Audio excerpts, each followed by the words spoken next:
कहते हैं कि ड्रग्स की भी लत होती है, और अगर लत होती है तो लत तो पैसों की भी लत होती है, लत तो बड़े अच्छे कपड़े पहनने की भी लत होती है। मुकेश खन्ना, मेरी सलाह है सब लोगों को, हर तरह की लत रखिए, लेकिन ड्रग्स की लत मत रखिए। पैसा, अच्छे अच्छे कपड़े पहनने की लत रखिए, शराब की भी लत आपको बिगाड़ती है, लेकिन ड्रग बहुत आगे की चीज है। ड्रग आपके शरीर को कब खोखला कर देगी आपको पता भी नहीं चलेगा, और एक बार अगर ड्रग आपके अंदर घुस गई तो साहब आप ड्रग नहीं पिएंगे, ड्रग आपको पी जाएगी पूरी, और पूरी खंगाल जाएगी आपको। तो ये एक बहुत बचकाना स्टेटमेंट है। मुकेश खन्ना, मेरा सवाल यह है कि इसको जस्टिफाई करना कितना जायज है? एकदम नाजायज है, एकदम नाजायज है। आप बहुत गलत मैसेज दे रहे हैं पब्लिक को कि ड्रग जो है वो थोड़े अमाउंट में लो तो कुछ नहीं होता, थोड़ी सी ले लो तो कुछ नहीं होता। अरे साहब, drug itself is a crime. चाहे वो आप, अनलेस ऑफकोर्स आप मरीज हैं किसी किस्म के और आपको डॉक्टर ने कहा है कि आपको ये प्रिस्क्राइब करके खाने को बोला है तो समझ में आती है, लेकिन अगर छुप के अगर आप कहते हो, जैसे लोग शराब पीने वाले एक जमाने में कहा करते थे, मैं सर सिर्फ 2 पैग लेता हूं बस। अब वही आदमी जब पार्टी में जाता है तो 2 का 10 कब होता है उसको खुद को भी नहीं मालूम पड़ता।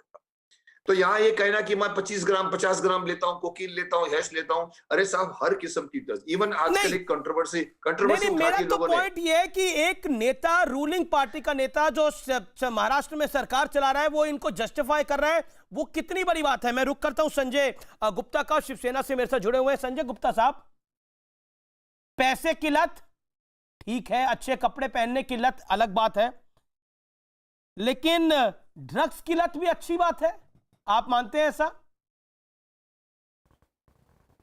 नहीं, देखिए संजय राउत जी ने जो कहा है मैं उसको बता देता हूं कि उन्होंने क्या कहा है।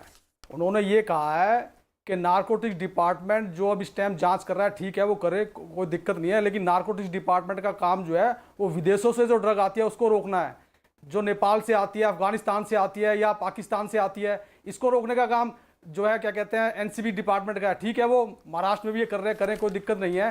हालांकि हर स्टेट के अंदर स्वतंत्र प्रभार है, लेकिन जांच निष्पक्ष होनी चाहिए। और जांच तो सीबीआई की सुशांत सिंह राजपूत केस की थी, और इस जांच को निष्पक्ष नहीं कहा जा सकता। आप कुछ शब्द खा गए संजय गुप्ता, जो कर रही है बड़े ही स्मार्टली आपने कुछ शब्दों को खा लिया। मैं आपको वो 2 शब्द बता देता हूं, जो और 2 लाइनें और बता देता हूं तो संजय राउत साहब ने बोली, सुन लीजिए।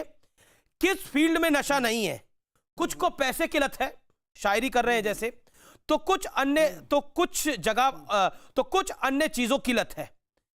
अब आप मुझे बताइए, ये जस्टिफाई करना नहीं है तो क्या है? कि हर जगह नशा है, किसी जगह पैसे का नशा है, किसी जगह किसी और चीज का नशा है, तो ड्रग्स का भी नशा है। ऐसा अपने घर में बोलेंगे आप? संजय गुप्ता, मैं आपसे पूछता हूं,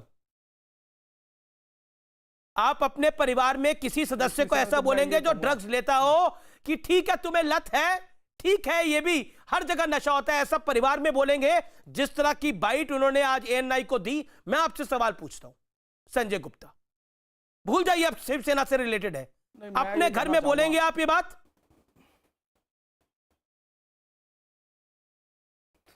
नहीं, मैं इस विषय में यही कहना चाहूंगा कि एनसीबी डिपार्टमेंट जिस तरह से जांच कर रहा है और जिस तरह से उसकी फाइनल प्रोसीडिंग तक पहुंचने से पहले ही जिस तरह से उसकी जांच लीक हो रही है, ये लीक होना ठीक नहीं है। जब तक कि कोई इन्वेस्टिगेशन एजेंसी जब तक फाइनल डिस्कस पर नहीं पहुंचती, तब तक उसकी इन्वेस्टिगेशन की कोई भी चीज़ लीक नहीं होनी चाहिए, कोई भी चैट लीक नहीं होनी चाहिए। जिस तरह से लीक होकर वो मीडिया में आ रही है, इस तरह से तो इस हमारे देश के अंदर